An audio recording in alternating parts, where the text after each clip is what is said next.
we're just gonna start filming and hope. And I'm sure it's gonna be absolutely fine. Hi, my name is Alex. You might know me around the internet as Ink and Fig.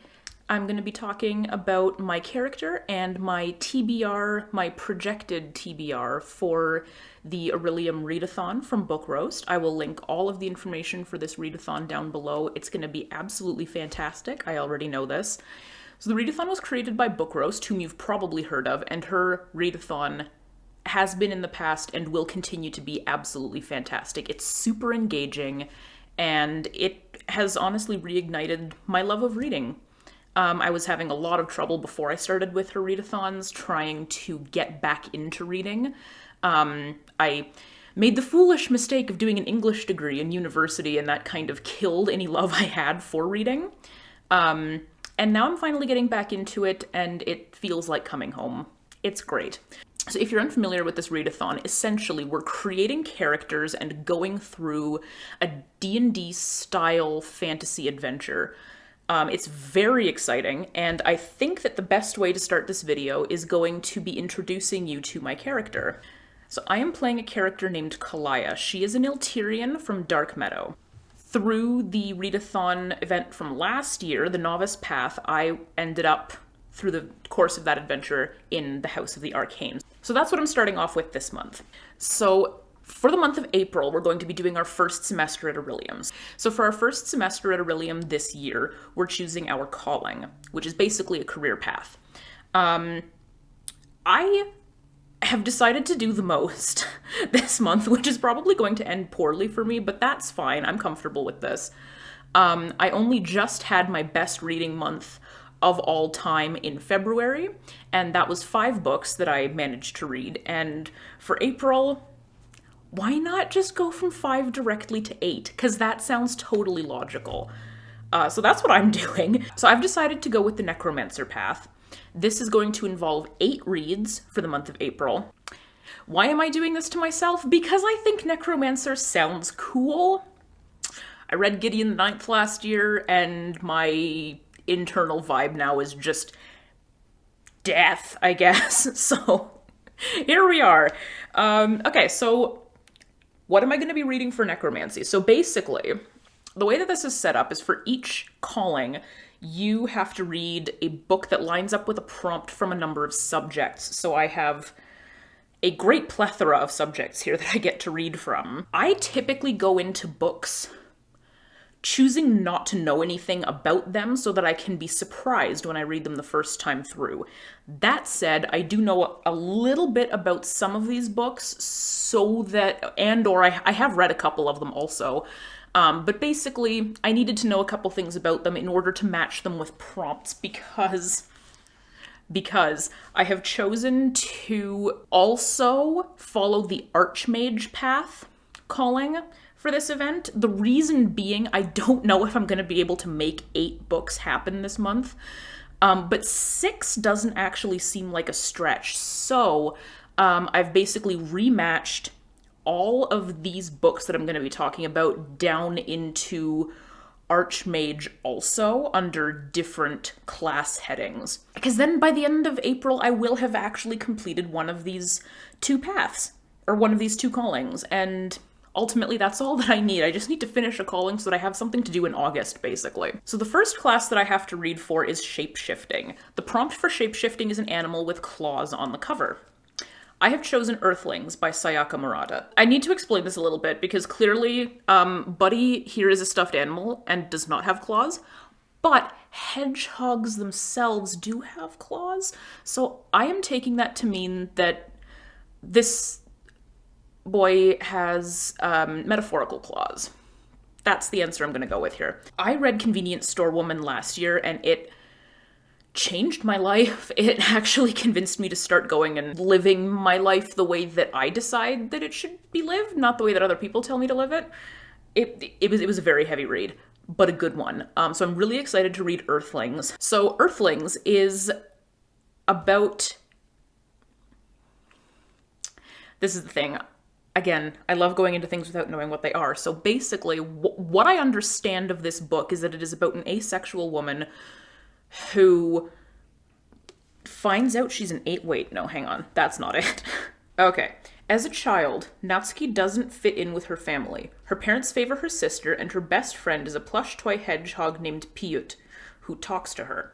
He tells her that he has come from the planet...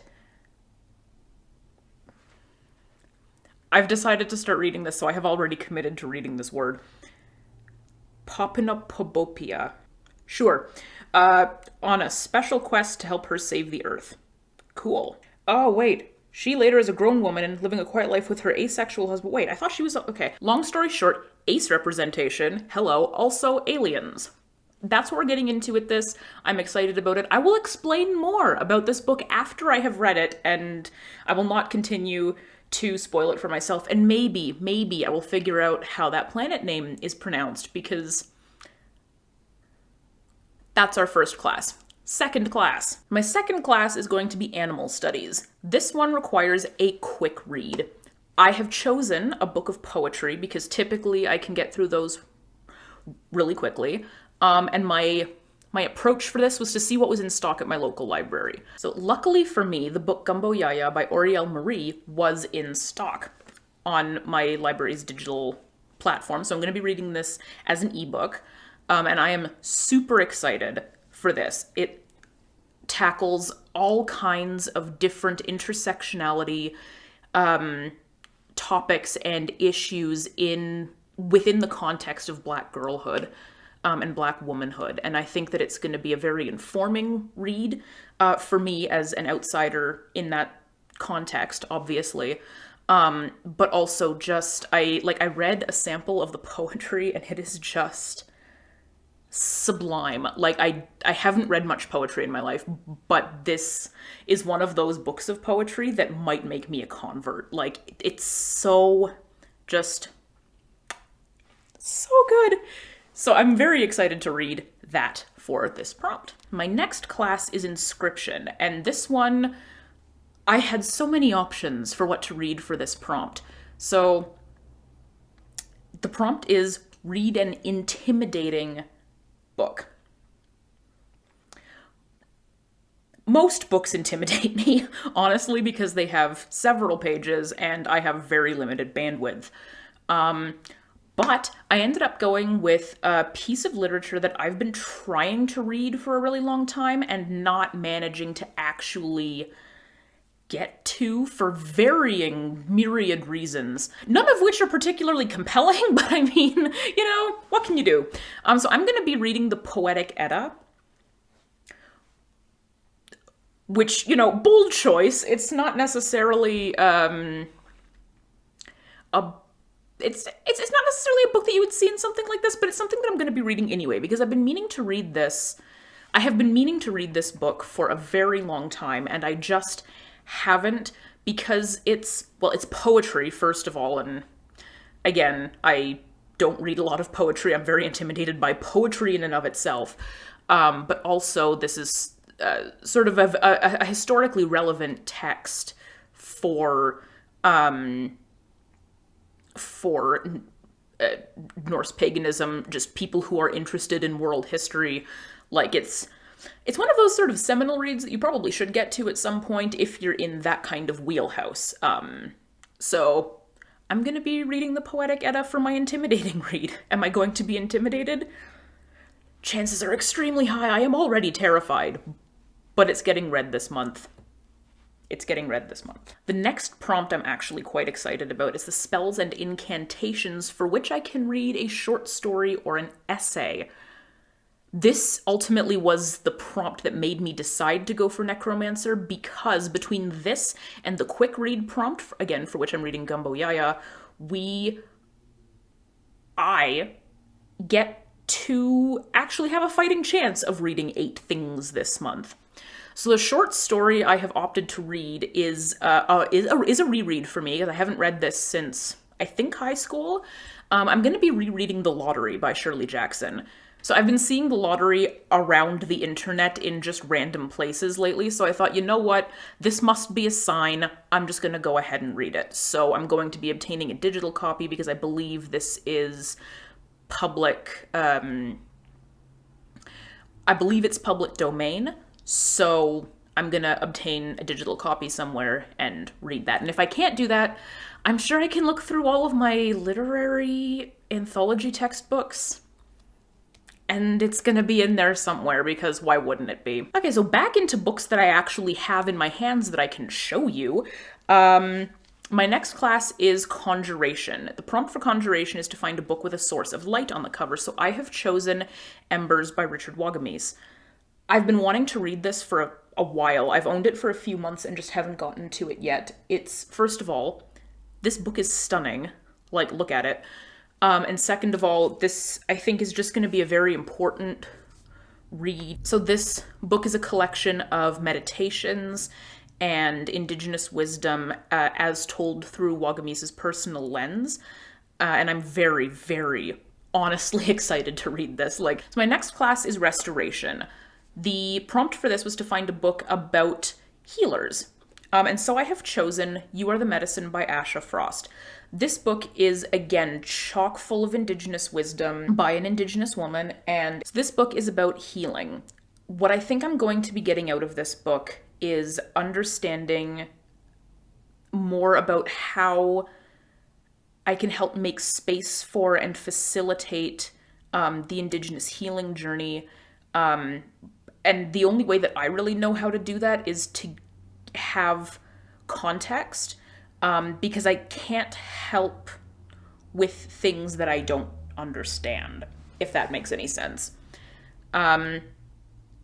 I think I'm going to learn a lot from this book, and I am very excited to read it. My next class is Lore, which requires a book centered around mythology. So what better than Norse Mythology by Neil Gaiman? You may be able to see there's a bookmark in this already. I've been trying to read this book for an age.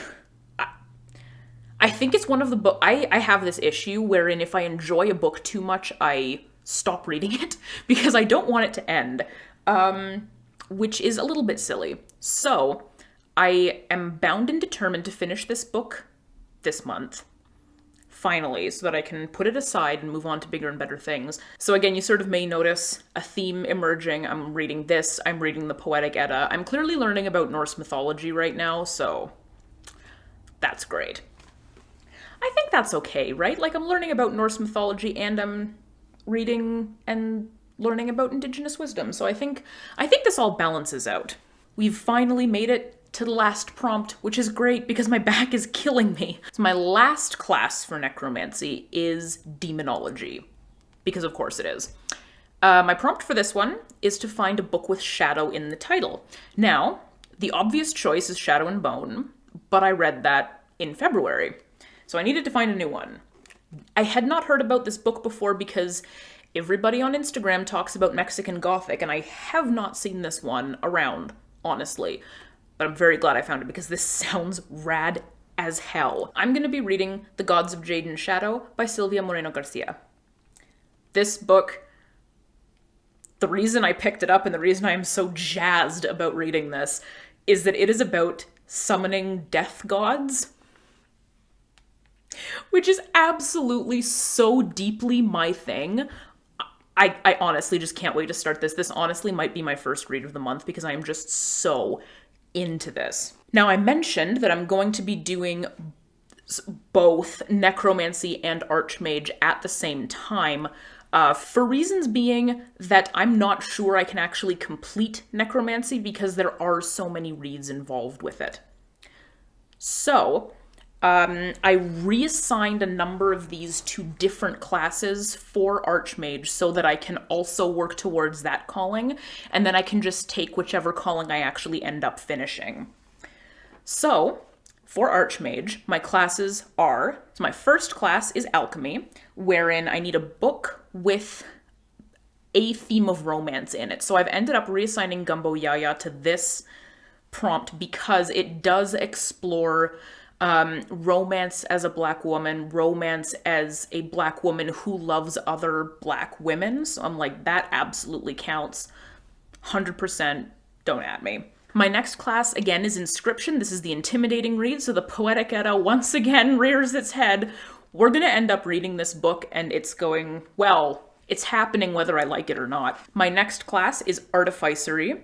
A class which needs a book with an Earth setting, so I have chosen, obviously, Earthlings. My next class is Spells and Incantations, which again is a short story or essay, so I'm going to be reading The Lottery. My next class is Art of Illusion, which involves a trope that I like, so I am, for that one, choosing the Gods of Jade and Shadow, because again, love summoning death gods, okay? And my last class is again Conjuration with a source of light on the cover, so Embers by Richard Wakamis. So that's my reading list for April. It's a hefty undertaking, but I am looking forward to it. I think it's going to be fun. And if I happen to read all 8 books for Necromancy, I am hardly going to be upset about that. And I think it's going to be probably one of the highlights of my year, to be honest. April is my birthday month, so I've got a whole week off by my own choosing. I'm taking a whole week off just to rest, relax, and read, obviously. So I'm going to be taking myself on a bit of a tour around the city to see some cafes, and the weather in this part of Canada is finally actually looking like it might be spring. Maybe? Which means I'm going to also try to find some nice outdoor places to go read, maybe go to the park, go look at a tree or something. It's been a long winter. That's been me for today. Once again, I am Alex. Thank you for watching. Please feel free to hit me up on any social media. I am Ink and Fig everywhere. And I'm always happy to talk, so please feel free to reach out. If you are doing the Magical Readathon also, please leave a comment down below and let me know what you are reading and what classes you're taking, what your calling is, who your character is, so I can, like, see you around on the server. Yeah, I think that's it for today. I hope you are having a fabulous day, and yeah, happy reading. Bye.